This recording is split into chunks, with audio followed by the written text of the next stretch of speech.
En fait, j'avais fait des études d'architecture, mais quand on me demande qu'est-ce que vous faites dans la vie, et encore toujours, je dis je fais de la sculpture. Parce qu'il faut bien dire quelque chose.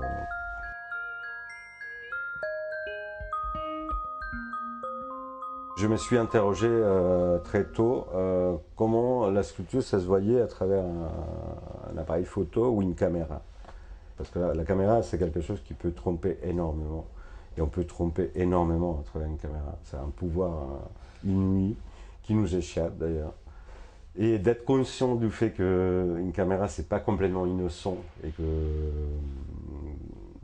une caméra change la réalité des choses. Je voulais juste, si on arrivait à percevoir ça à travers mon exposition, par exemple, où la réalité peut avoir des statuts très différents par rapport à comment ça s'est filtré par une caméra. Voilà, c'est un peu une question importante.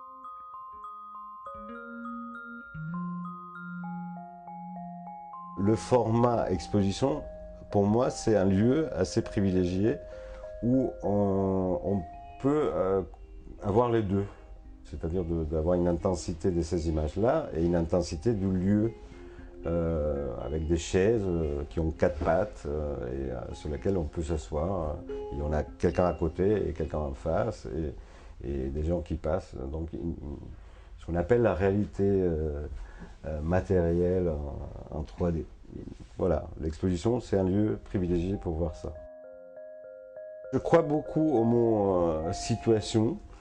Pas forcément ou pas uniquement par rapport au situationnisme, mais je crois beaucoup au fait qu'il doit y avoir un lieu et il doit y avoir une action et qu'on peut appeler ça une situation et que la plupart de mes travaux reflètent justement des situations. Comme on est là justement dans une cabine qui a été créée pour avoir une situation qui est justement celle du dialogue, comme on a là, mais qu'à l'occasion était un dialogue par langue des signes, mais un espace qui a été créé pour cette situation-là.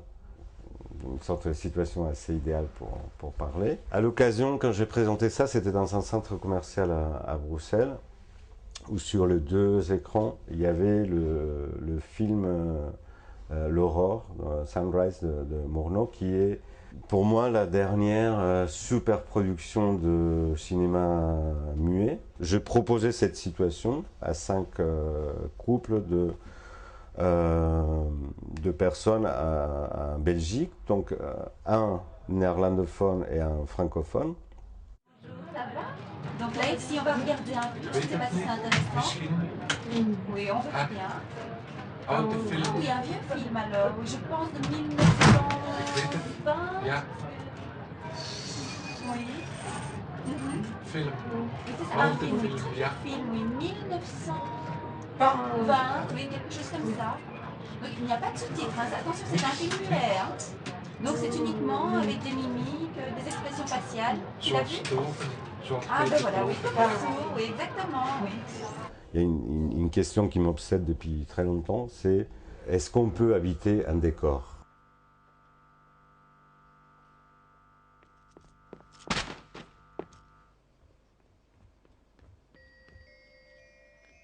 Est-ce que les acteurs, pendant le temps où ils sont sur scène, est-ce qu'on peut dire qu'ils habitent ces lieux? Mais ça s'applique aussi à une exposition, par exemple.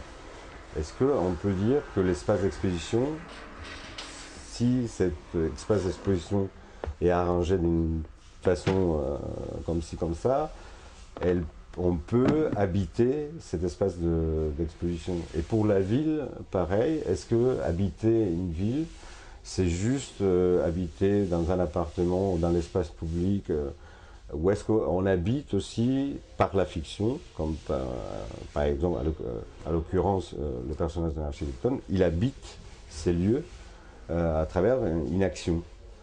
Donc la notion d'architecture d'un côté et de décor, je pense que cette limite est assez intéressante à voir d'un côté et de l'autre. et aussi la possibilité d'habiter dans la fiction, donc d'habiter le décor. Mais aussi, paradoxalement, de fictionnaliser l'architecture, mais de vivre, d'être confronté littéralement à un espace de fiction. La grosse question, c'est quelque part, qu'est-ce que c'est la limite entre un décor et une architecture?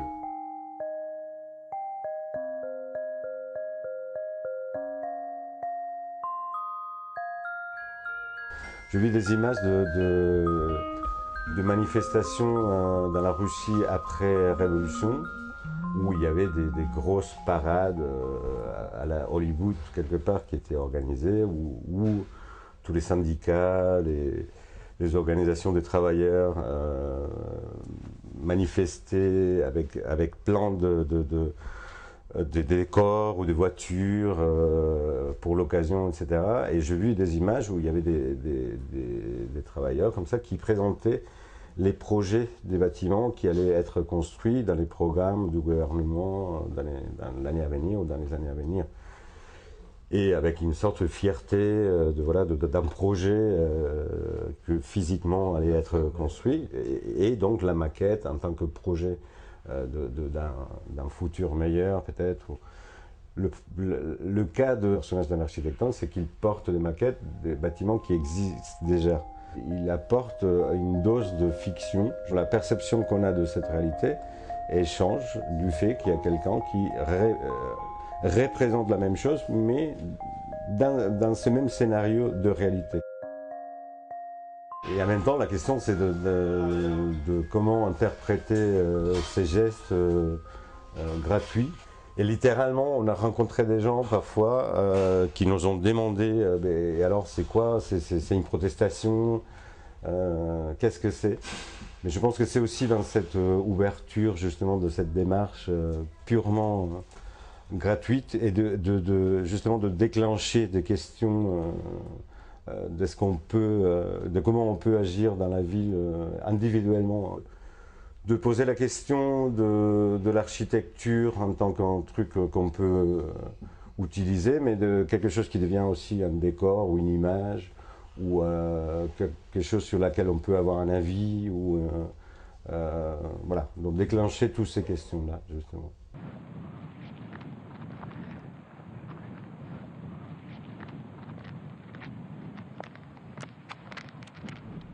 Oui, c'était un peu un test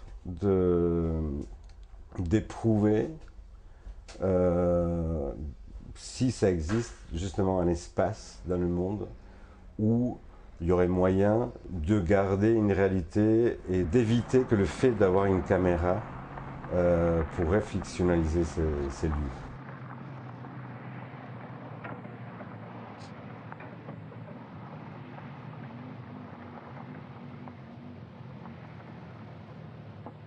Qu'est-ce qui se passe quand on pose une caméra là?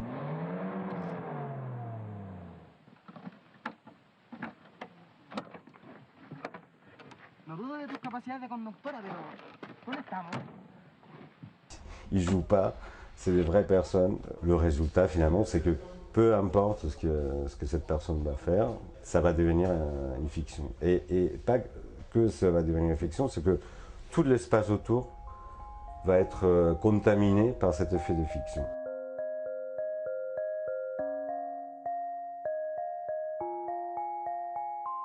Justement, le danger, c'est aussi de devenir une sorte de dictateur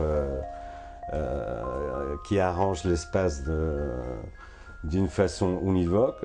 J'essaye de donner des situations où on peut choisir qu'est-ce qu'on fait, on peut choisir son lieu. Et d'ailleurs, c'est une des choses qui m'intéresse le plus en tant que visiteur de mes expos, c'est de voir comment ça évolue sans vouloir jamais tomber sur une démagogie de c'est le spectateur et c'est la démocratie qui fait l'ordre des choses. Donc, on donne des situations, on donne des décors, et après, voilà, allez-y. utiliser ça d'une façon ouverte. C'est toujours dangereux de prendre la position de celui qui voit tout, de petit Dieu de la réalité. Voilà.